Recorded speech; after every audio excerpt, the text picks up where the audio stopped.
Surabaya Mengaji. Yuk, dukung dakwah Surabaya Mengaji. Salurkan harta terbaik Anda untuk operasional dakwah.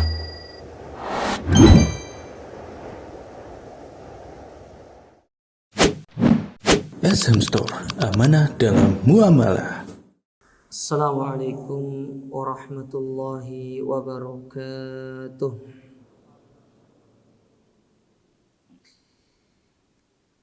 Innal hamdalillah nahmaduhu wa nasta'inuhu wa nastaghfiruh wa na'udzu billahi min shururi anfusina wa sayyiati a'malina. May yahdihillahu fala mudilla lahu wa may yudlil fala hadiyalah. Wa asyhadu an la ilaha illallah wahdahu la syarika lah wa asyhadu anna Muhammadan abduhu wa rasuluh. Amma ba'du, kaum muslimin wal muslimat, para jamaah yang semoga senantiasa dirahmati Allah. Alhamdulillah, kita bersyukur kepada Allah Azza wa Jalla.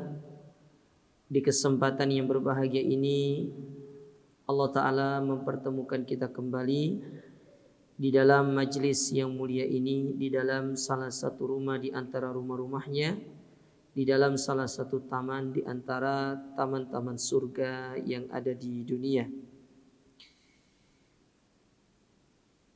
Pada kesempatan malam hari yang berbahagia ini, kajian kita tidak seperti biasanya, karena ini insya Allah pertemuan terakhir dari kajian kita sebelum libur Ramadan.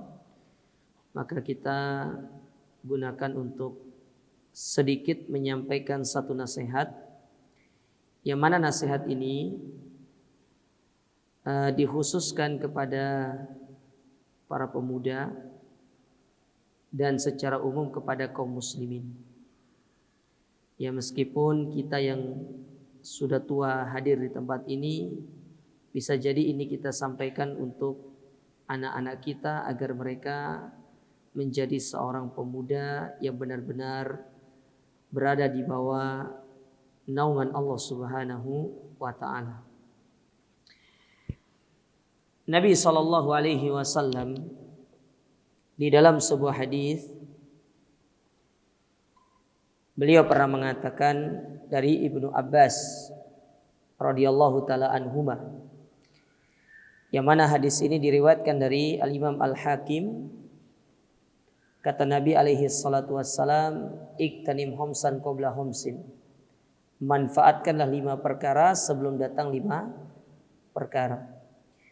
Nah, salah satu perkara yang diperintahkan oleh Nabi SAW untuk kita manfaatkan, yaitu syababaka qabla haramika. Masa mudamu sebelum datang masa tuamu. Karena ingat para jamaah sekalian, masa muda itu masa yang panjang. Ya, masa yang panjang, usianya itu sangat panjang. Para ulama menyebutkan usia manusia itu dibagi menjadi 4. Di antaranya apa yang dibawakan oleh Imam Ibnu Hajar di dalam kitab beliau Fathul Bari. Beliau menyebutkan usia manusia itu dibagi 4. Yang pertama disebut dengan sinnut tufula, yaitu usia anak kecil. Usia anak kecil itu diawali dari dia baru lahir ke atas muka bumi ini sampai menjelang usia balik. Sampai menjelang usia balik. Itu namanya sinnut tufula. Ya, misalkan taruhlah dia usia balik usia 13 tahun atau 10 tahun ya. Berarti masa kecilnya dia dari usia 0 sampai dengan 10 tahun. Kemudian yang kedua disebut dengan sinus syabab, masa muda. Masa muda itu diawali dari usia balik sampai dengan usia 40 tahun. Sampai usia 40 tahun. Taruhlah kalau masa muda atau usia balik itu usia 10 tahun sampai usia 40 tahun, berarti antara 10 ke 40 itu sekitar 30 tahun. Kemudian setelah itu masuk ke dalam fase disebut dengan sinul kuhula, yaitu pratua. Itu dari usia 40 sampai ke usia, ada yang mengatakan 50 tahun, ada yang mengatakan 60 tahun.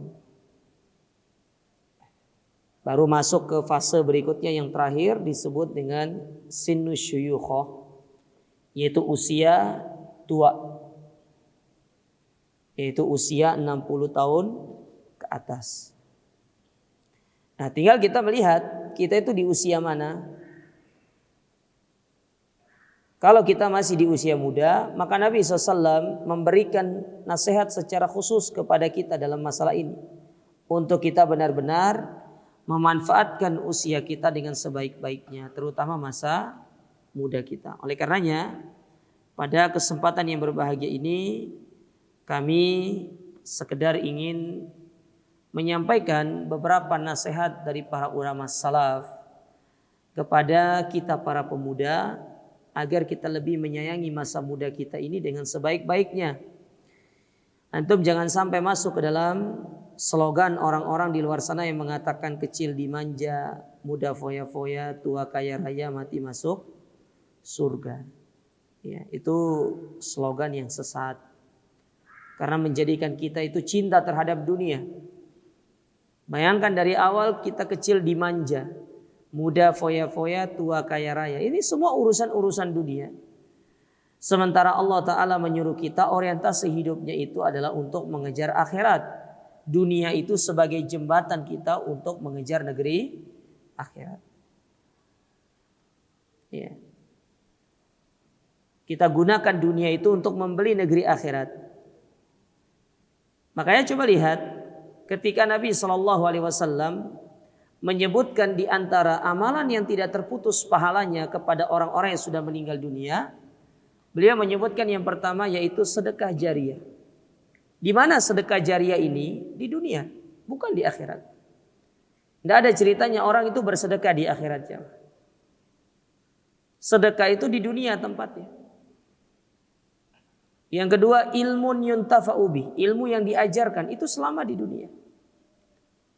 Kemudian wawaladun solihun yada'ulah, itu anak yang soleh yang mendoakan kita, dan itu kita upayakan selama kita hidup di dunia. Semua itu berbicara tentang kita memanfaatkan kehidupan kita di dunia untuk negeri akhirat. Bukan kita itu fokus untuk mengejar dunia sehingga kita melupakan akhirat. Yang betul itu orientasi antum akhirat, tetapi jangan pernah melupakan bagian antum dari urusan dunia. Antum bekerja, antum cari nafkah, antum menghidupi anak istri antum, memberikan kepada mereka apa yang menjadi hak mereka, itu merupakan bagian daripada kita mengejar kehidupan akhirat. Tetapi kalau 100% ya tujuan kita adalah untuk mengejar dunia, sampai-sampai kita memiliki prinsip ayah sabu annama lahu akhlada, kita mengira dengan harta itu akan mengekalkan kita, itu termasuk perkara yang kurang tepat, keliru. Itulah pentingnya untuk terus dinasehati, terutama para pemuda. Kadang-kadang kita ini suka keluar dari track kita, keluar dari jalur kita yang lurus. Apalagi kan masa-masa muda itu umumnya lebih condong untuk memperturutkan syahwat, memperturutkan hawa nafsunya. Makanya Nabi SAW mengatakan, innallaha yuhibbu syabban laisa lahu sabwah. Sesungguhnya Allah itu mencintai seorang pemuda yang dia pemuda itu tidak memiliki kecondongan untuk memperturutkan syahwatnya. Allah suka kepada pemuda seperti ini, karena dia mengekang syahwatnya untuk dia tunduk dan patuh kepada perintah Allah Subhanahu wa ta'ala. Maka semoga dengan nasihat-nasihat yang disampaikan oleh para ulama kita ini akan menjadi sebuah cambuk bagi kita untuk kita lebih memanfaatkan masa muda kita dengan sebaik-baiknya. Dan kita yang menjadi orang tua silakan untuk diajarkan kepada anak-anaknya agar lebih memanfaatkan masa mudanya dengan sebaik-baiknya. Taib, yang pertama, nasihat yang ingin kita sampaikan yaitu dari seorang ulama yang bernama Malik bin Dinar. Seorang ulama yang bernama Malik bin Dinar, salah seorang ulama dari kalangan tabi'in.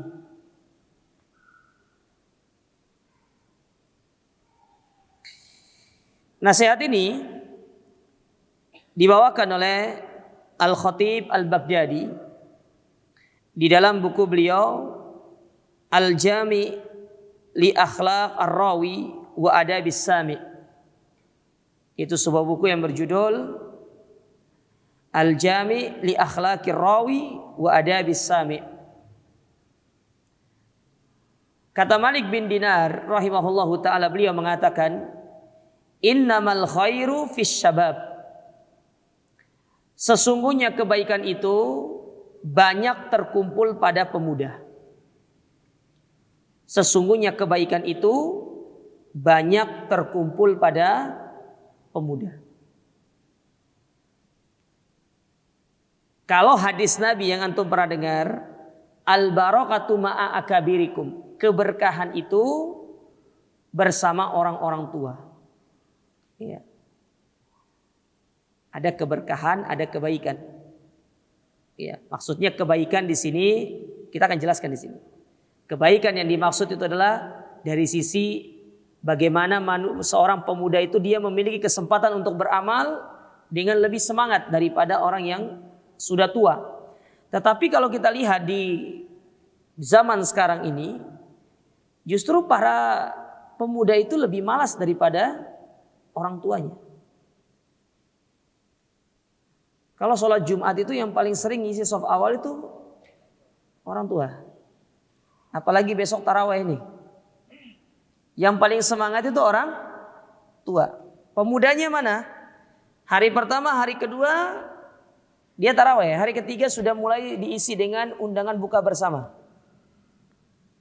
Itu bukan tidak boleh, buka bersama itu boleh. Tetapi kalau kita lihat ya, secara praktek di lapangan, kadang kita dapati buka bersama itu sampai menjadikan kita meninggalkan ibadah kepada Allah. Meninggalkan sholat, baik sholat wajib, sholat taraweh. Benar, sholat taraweh itu sunnah. Tetapi kalau kita meremehkan perkara tersebut, itu menjadi perkara yang tidak bagus. Nah, ini yang ingin ditekankan oleh Malik bin Dinar. Ya, saya baca sedikit penjelasannya.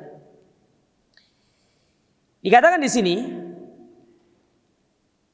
hada tanbihun azim min Malik bin Dinar li ahammiyati hadhil marhalah. Inilah nasihat yang sangat agung dari Malik bin Dinar untuk menegaskan tentang betapa pentingnya ya masa-masa muda ini. Wa anna syabba idza ahsana istiglalaha hassala khairan azima. Di mana apabila seorang pemuda ketika dia bisa memanfaatkan masa mudanya dengan sebaik-baiknya, maka dia akan mendapatkan kebaikan yang besar. Ya, kebaikan yang besar. Bukan hanya kebaikan di masa mudanya, tetapi itu akan tertular nanti ketika dia sudah mencapai usia tua. Karena orang yang beribadah di kala muda itu akan bisa terbawa nanti ketika dia sudah tua. Bukan berarti orang yang baru dapat hidayah di kala tua dia tidak bisa beribadah dengan baik. Tidak, semua itu kembali kepada taufik dari Allah Ta'ala. Tetapi ya kadang-kadang ya yang kita dapati, dan ini umumnya kata para ulama, yang semangat di masa muda itu akan bisa terus bertahan sampai hari tua kalau dia itu diberikan taufik oleh Allah Ta'ala.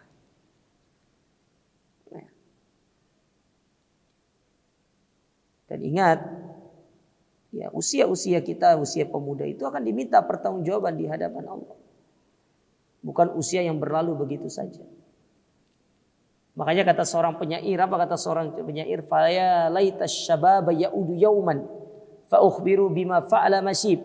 Andai kata satu hari saja datang, andai kata masa muda itu datang satu hari aja ke dalam kehidupanku, niscaya aku akan mengabarkan kepada orang-orang yang sudah atau yang masih muda betapa menyesalnya orang-orang yang sudah usia tua.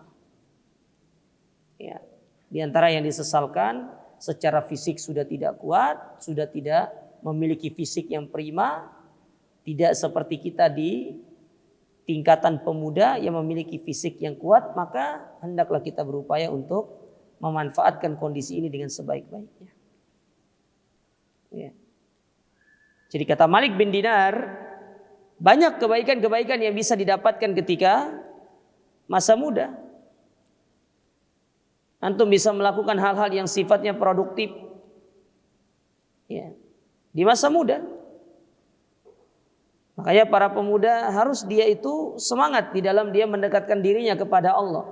Bukan hanya semangat untuk mencari urusan dunia, tetapi semangat di dalam mengumpulkan bekal untuk negeri akhirat. Karena ingat, kata Imam Syafi'i rahimahullah, wa kam min fata amsa wa asbaha dhahikan wa qad nusijat akfanuhu wa huwa la yadri. Di antara salah satu rahasia yang kita tidak tahu di sisi Allah Ta'ala, betapa banyak para pemuda yang ketawa ketiwi di pagi hari, di siang hari, namun ternyata di sore hari kain kafannya sudah disiapkan dan dia siap dibawa untuk menuju liang lahatnya. Nggak ada yang tahu. Ya, makanya jangan pernah merasa aman meskipun usia kita masih muda. Ya, ini nasihat untuk diri saya pribadi dan untuk antum semuanya, wahai para pemuda. Taib. Sehingga dikatakan oleh seorang penyair, apa kata seorang penyair?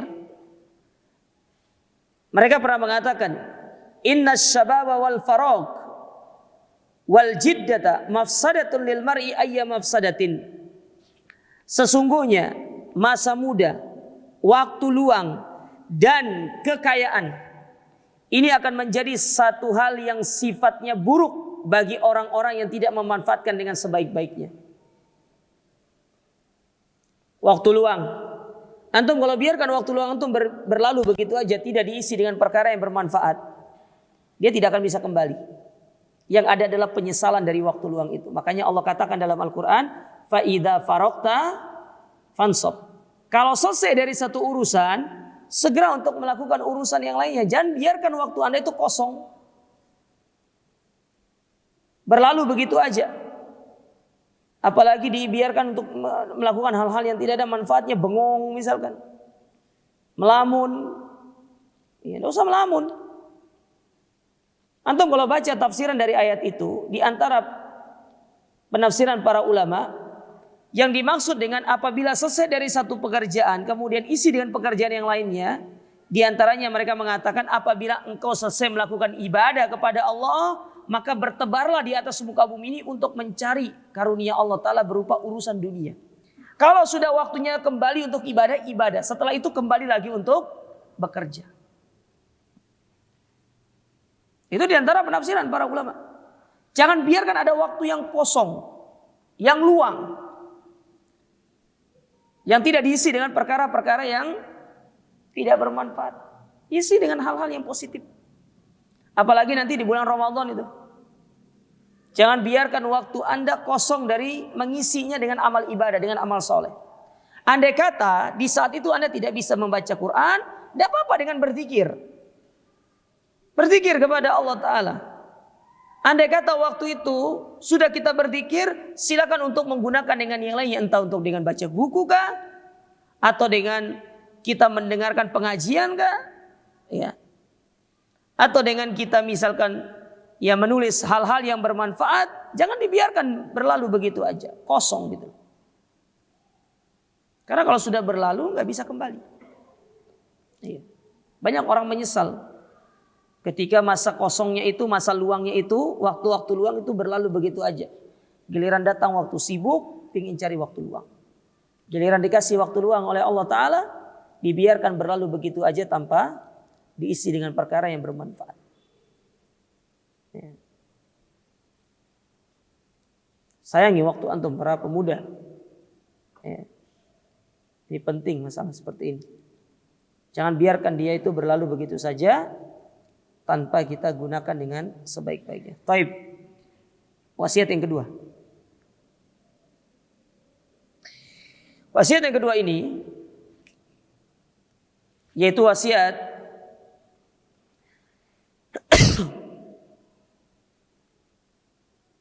dari seorang ulama yang bernama Zaid ibn Abi Zarqa. Zaid ibn Abi Zarqa.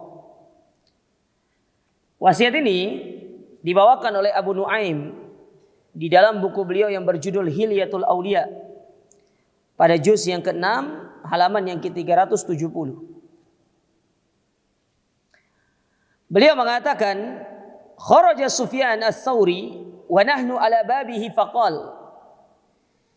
Pernah satu ketika Sufyan ats-Tsauri, ya, beliau keluar sementara kami sedang berada di depan rumah beliau.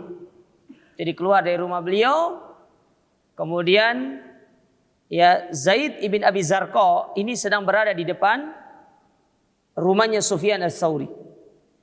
Ketika Sufyan ats-Tsauri beliau melihat ya mereka yang berdiri di depan pintu rumah beliau, maka beliau mengatakan, ya masyarus syabab, wahai para pemuda, ta'ajjalu barakata hadzal ilm, hendaklah kalian itu bersegera untuk meraih keberkahan ilmu, nasihat untuk menuntut ilmu. Fa innakum la tadru la'allakum la tablughuna ma tu'ammiluna minhu liyufid ba'dukum ba'dha. Karena sekiranya ya kalian tidak mengetahui, barangkali kalian tidak bisa meraih apa yang kalian harapkan dari ilmu tersebut, maka hendaknya sebagian dari kalian memberi faedah kepada sebagian yang lainnya. Jadi nasihat ini berkaitan dengan kita disuruh untuk memanfaatkan ilmu semasa kita masih muda. Ya. Secara pemikiran, secara kekuatan otak itu masih bagus. Berbeda dengan kita orang-orang yang sudah tua. Kadang-kadang yang sudah tua kan secara kekuatan pikiran itu tidak seperti orang-orang yang masih muda.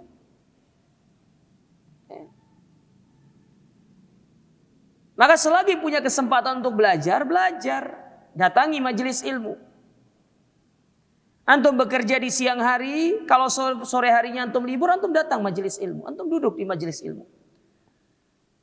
Dan ingat jamaah sekalian, mendatangi majelis ilmu tidak ada ruginya. Tidak ada ruginya. Andai kata antum datang ke sini hanya sekedar ikut-ikutan, ya. Atau mungkin antum datang ke sini benar-benar ingin menuntut ilmu tapi antum tertidur di majelis ilmu, itu tetap antum dapat pahala. Saking luar biasanya majelis ilmu itu. Kata Nabi SAW ketika menyebutkan tentang orang-orang yang datang ke majelis ilmu, yang mana niatnya itu bukan niat untuk belajar, hanya sekedar untuk mengikuti temannya. Dalam sebuah hadis Nabi mengatakan, ulaika qaumun la yashkauna jalisahum, atau kama qala Nabi SAW, mereka itulah satu kaum yang apabila kita duduk di tempat orang-orang belajar ilmu agama itu, mereka tidak akan mengganggu yang lainnya. Dan yang lainnya pun tidak merasa terganggu dengan adanya mereka, karena sama-sama sedang mengharapkan kebaikan di sisi Allah Ta'ala dari majelis ilmu itu. Nah, kalau berbicara tentang keutamaan majelis ilmu, ikhwan, luar biasa. Salah satu keutamaan majelis ilmu itu merupakan sebab kunci-kunci rezeki. Allah akan melapangkan rezeki kita di sisinya. Sebagaimana dua orang sahabat Nabi, salah satunya datang kepada Nabi SAW dengan mengatakan, ya Rasulullah, saya punya adik saya ini selalu belajar, tidak pernah bantu saya untuk berjualan. Saya terus yang berjualan, sementara adik saya ini hanya sibuk untuk menuntut ilmu agama. Maka Nabi SAW pun hanya tersenyum. Lalu Nabi mengatakan kepada orang ini dengan mengatakan, la'allaka turzaku bihi. Bisa jadi jualanmu itu lancar, usahamu itu laris, itu disebabkan karena adikmu yang datang belajar ilmu agama. Dari sini kata para ulama mengambil sebuah kesimpulan, menuntut ilmu itu merupakan salah satu di antara kunci rezeki. Ya. Antum bekerja, setelah itu antum datang menuntut ilmu 1 jam.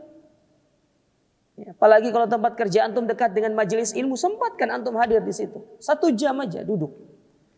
Setelah itu antum pulang, ketemu dengan keluarga. Besok pagi antum belajar, antum pergi bekerja lagi. Ya. Pulang kalau ada majelis ilmu antum mampir di situ. Tidak ada ruginya. Bahkan itulah yang menyebabkan rizki itu bisa datang kepada kita dengan penuh keberkahan, dengan menuntut ilmu.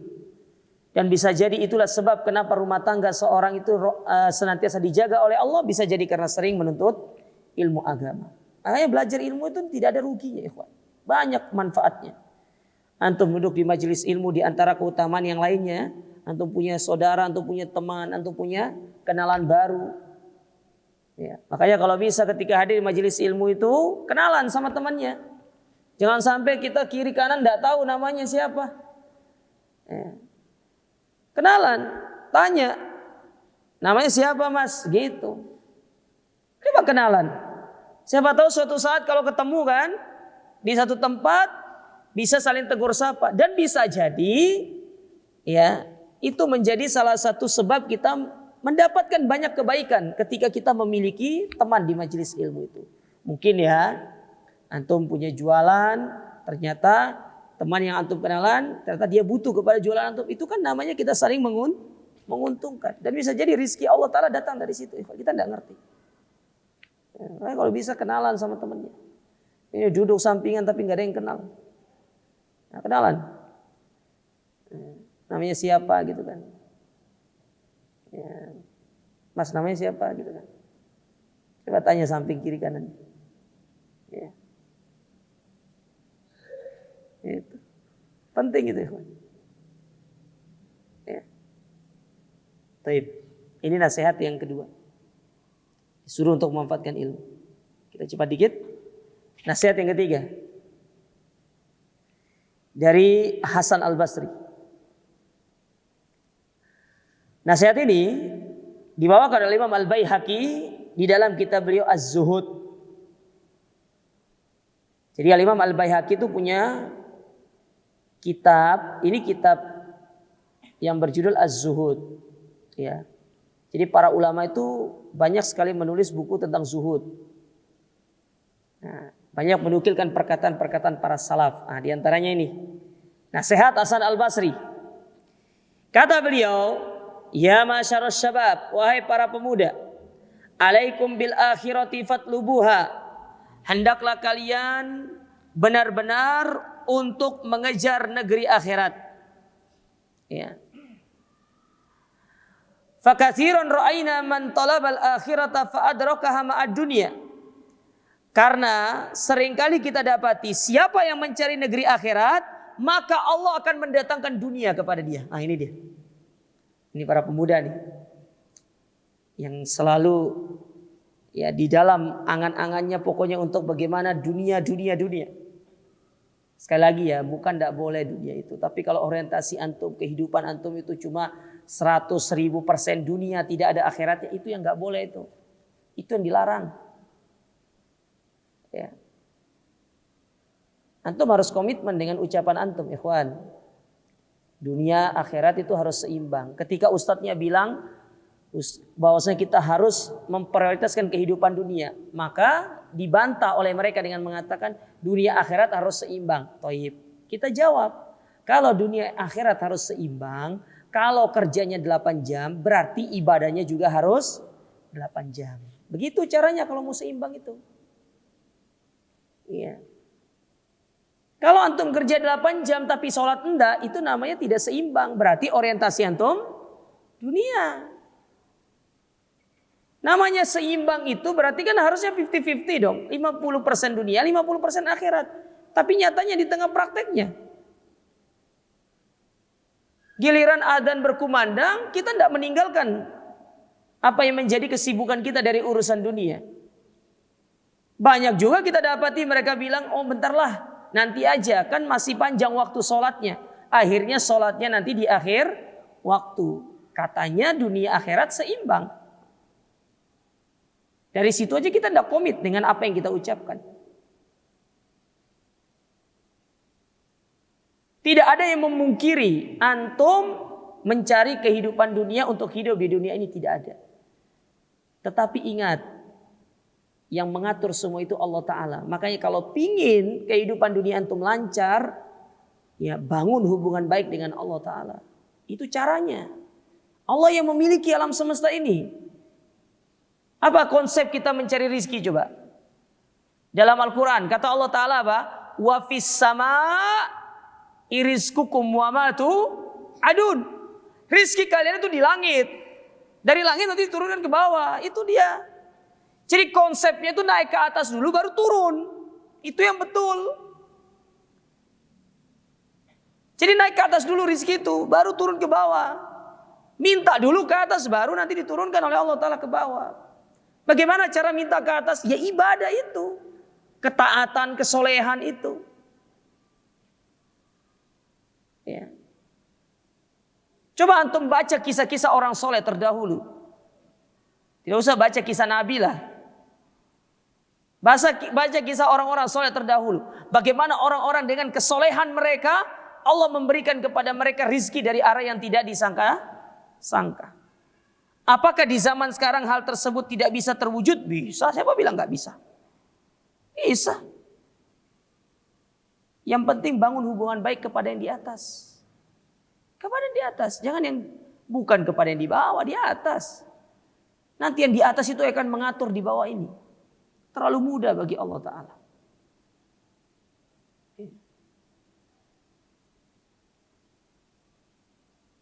Nah, kata Hasan al-Basri, wahai para pemuda, kejarlah akhirat. Karena di balik engkau mengejar akhirat itu, maka dunia akan datang kepadamu. Ya. Dunia akan datang kepadamu. Wa ma ra'aina ahadan talabad dunya fa adrakal akhirah ma'ad dunya. Lalu kata beliau, dan tidak pernah kami dapati ada orang yang fokus terhadap dunia lalu akhirat mengikuti, tidak ada. Karena yang ada itu fokus untuk akhirat, dunia mengikuti. Dan itu pembenaran dari sabda Nabi SAW. Kata Nabi SAW, man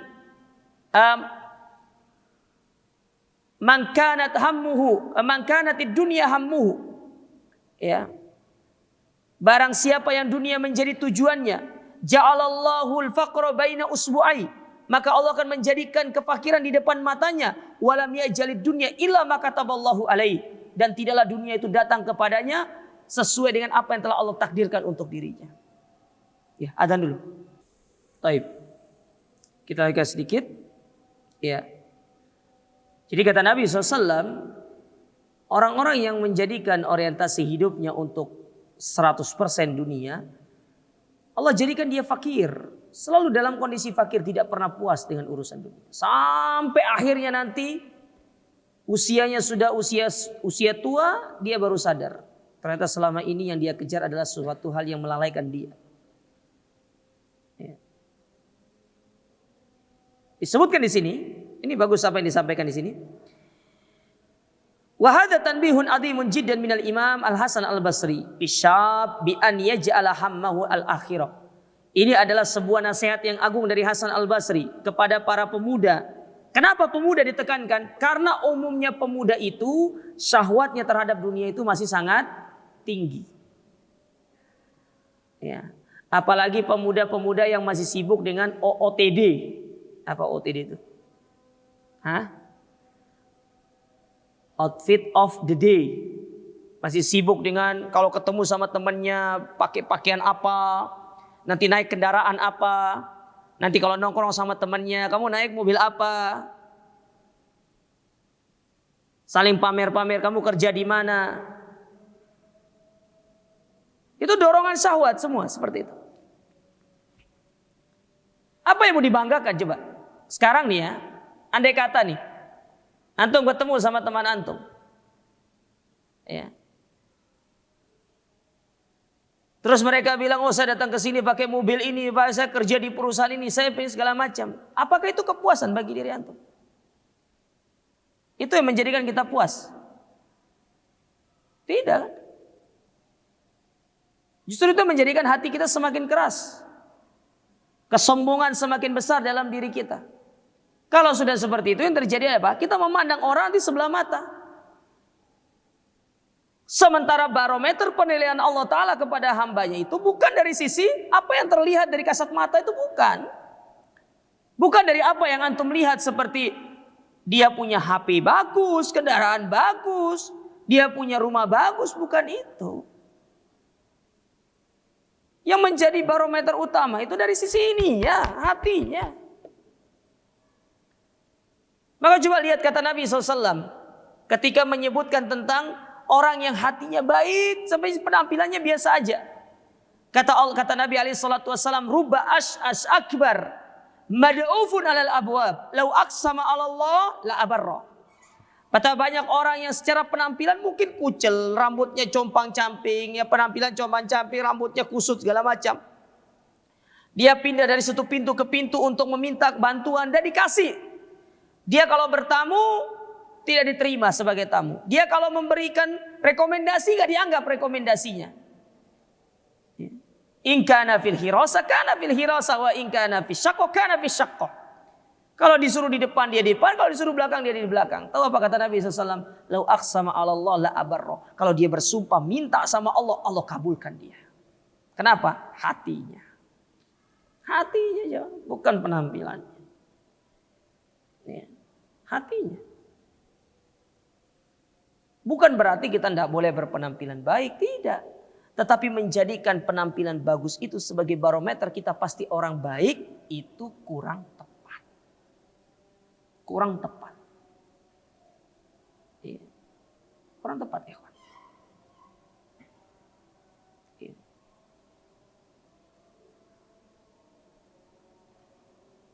Syekh Abdul Muhsin Ibn Muhammad Al-Qasim, salah seorang khatib di Masjid An-Nabawi, beliau memiliki buku judulnya Khutuwatus Sa'adah, yaitu jalan-jalan menuju kebahagiaan.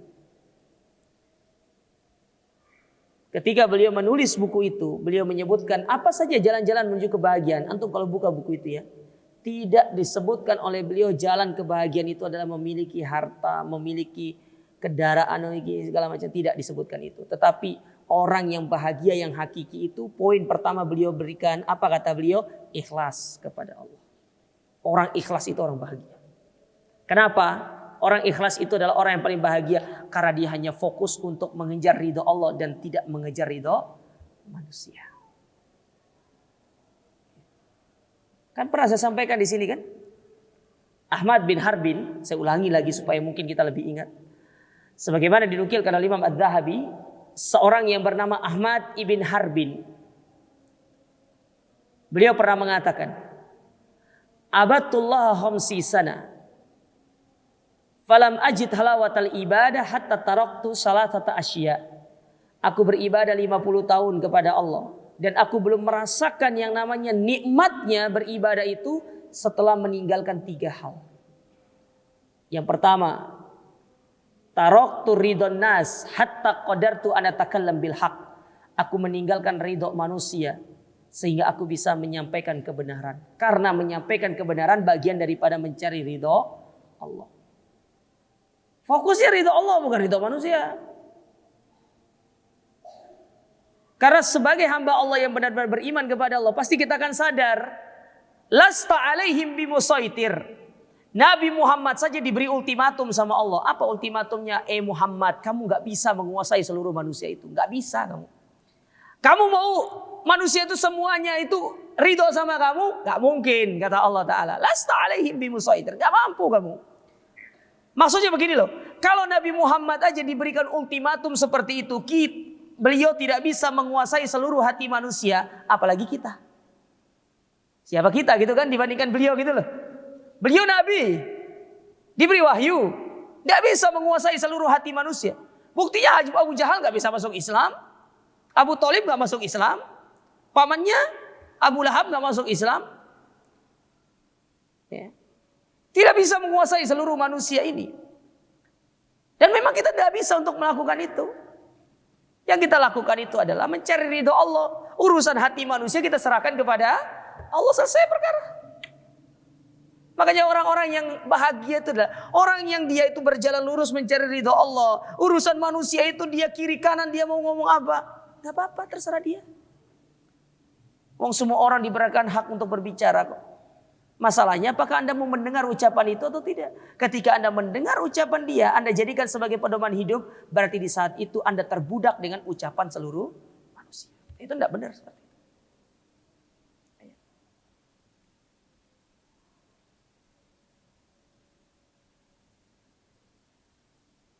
Nah, umumnya pemuda kan seperti itu dia. Dia sifatnya itu ingin menampakkan dirinya. Ini loh jati diri saya. Ya benar. Benar itu jati diri kita. Tetapi arahkan kepada yang lebih bermanfaat. Menjadi hamba Allah Ta'ala yang luar biasa gitu. Ya. Lalu kata beliau di sini. Wa an ya'taniya bi taksiliha wa syugli waqtihi bima yuqarribuhu min rabbih. Maka alangkah lebih baiknya ketika seorang pemuda dia menyibukkan dirinya untuk perkara-perkara yang itu bisa mendekatkan dirinya kepada Allah Ta'ala. Taib, disambung di sini sama beliau ya.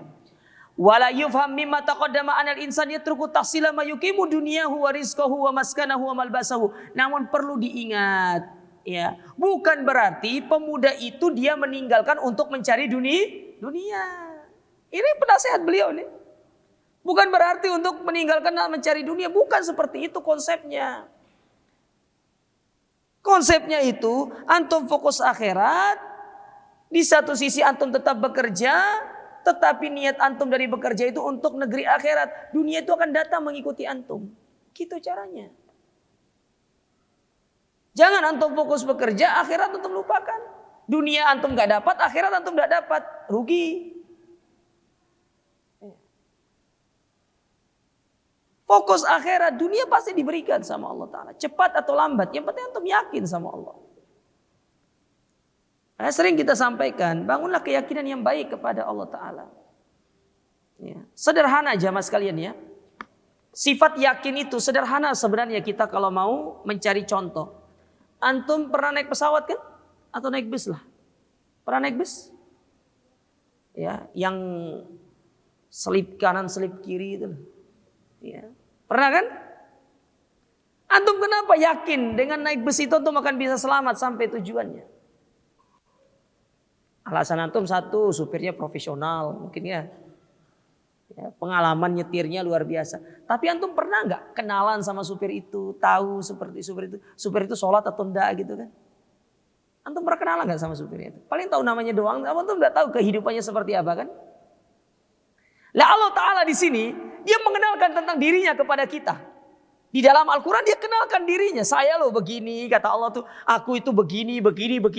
Tidak cukup Allah mengenalkan dirinya dari Al-Quran. Allah kenalkan dirinya melalui Nabi SAW. Kenapa kita tidak pernah yakin sama Allah? Kenapa kita lebih yakin sama tukang bis itu, super bis itu? Naik pesawat. Antum naik pesawat. Antum yakin bosnya pilot itu akan mendaratkan antum di tempat tujuan antum. Padahal antum tidak pernah kenalan sama pilot itu. Tapi antum bisa naik pesawat, sudah naik, sudah take off di atas pesawat, antum bisa tidur gitu. Padahal antum belum kenal sama orang ini. Belum tahu orang ini seperti apa. Hanya mungkin mengenal, oh jam terbangnya sekian jam. Sudah 1000 jam terbang misalkan seperti itu. Oh iya kalau sudah 1000 jam berarti sudah profesional sudah. Ya, apalagi dengan pangkatnya sebagai kapten, bukan sebagai ya kopilot, tapi memang dia seorang pilot sudah. Sudah kaptennya dia, sudah pilotnya, bukan kopilot lagi. Antum yakin bisa mengantarkan antum ke tempat tujuan, tapi kenapa sama Allah gak bisa? Padahal Allah mengenalkan tentang dirinya kepada kita, dia mengenalkan janjinya kepada kita. Itulah yang disebut dengan yakin. Kita kurang yakin sama Allah. Ya.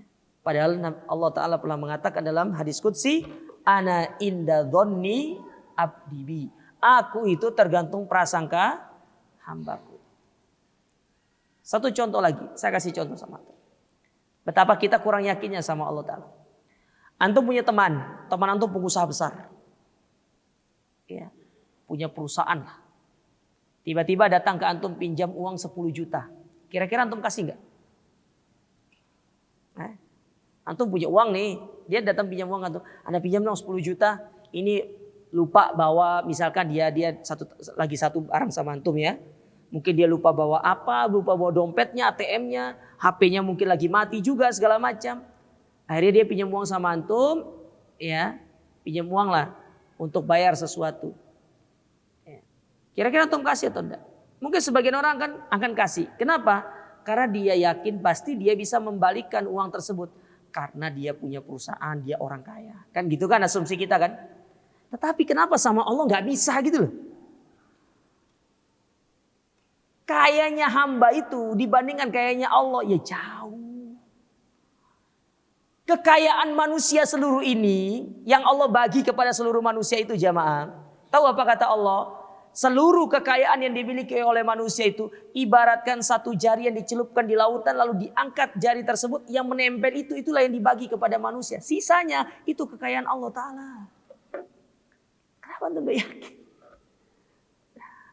Inilah pemuda itu harus membangun rasa yakin kepada Allah Ta'ala. Sifat yakin itu pentingnya. Sehingga kita bisa menjadi hamba-hamba yang benar-benar tunduk, patuh, yakin dengan janji Allah, dan kita akan hidup dengan bahagia insya Allah. Tapi begini ini yang bisa kita sampaikan para jemaah sekalian ya. Ya insya Allah kajian kita akan lanjutkan nanti setelah kita Id. Ya setelah Id kita akan lanjutkan lagi kajian kita di kitab Arba'in An-Nawawi dan juga kitab Usul As-Salasa. Ya silakan untuk murojaah dan kita berdoa kepada Allah ya, semoga Allah memberikan kita kesempatan untuk bisa bertemu dengan Ramadan, memaksimalkan hari-hari kita di bulan Ramadan dengan hal-hal yang bermanfaat. Ya, selagi kita diberikan kesempatan dan usia panjang, manfaatkanlah kesempatan itu dengan kebaikan sebelum nanti datang masa kita akan menyesal dan tidak bisa lagi bermanfaat penyesalan tersebut di sisi Allah Subhanahu wa taala. Kita akhiri subhanakallahumma rabbana bihamdika asyhadu an la ilaha illa anta astaghfiruka wa atubu ilaik. Wassalamualaikum warahmatullahi wabarakatuh.